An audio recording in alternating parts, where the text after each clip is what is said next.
A tribute speech to Martin Luther King by Sarah McIntyre, the I Have a Dream speech. I'm happy to join with you today in what will go down in history as the greatest demonstration for freedom in the history of our nation. 50 years ago, a great American, in whose symbolic shadow we stand today, signed the Emancipation Proclamation. This momentous decree came as a great beacon of light of hope to millions of Negro slaves who had been seared in the flames of withering injustice.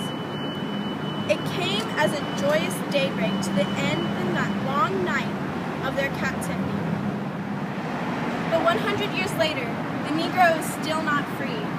100 years later, the life of the Negro is still sadly crippled by the manacles of segregation and the chains of discrimination.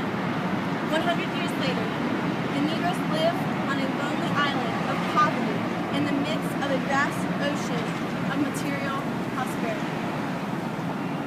100 years later, the Negro is still languished in the corners of American society and finds himself in exile in his own land. And so we've come here today to dramatize a shameful condition. I have a dream that one day this nation will rise up and live out the true meaning of its creed.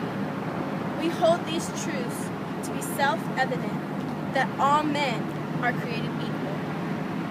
I have a dream that one day, on the red hills of Georgia, the sons of former slaves and the sons of former slave owners will be able to sit down together at a table of brotherhood.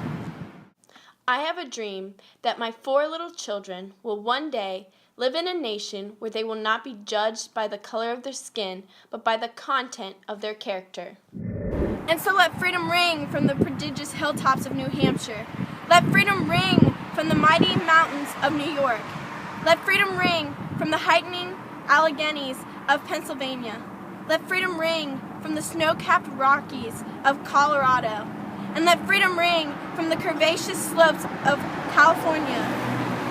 And when this happens, and when we allow freedom to ring, when we let it ring from every village and every hamlet, from every state and every city, we will be able to speed up that day when all God's children, black men and white men, Jews and Gentiles, Protestants and Catholics, will be able to join hands and sing the words of the old Negro spiritual.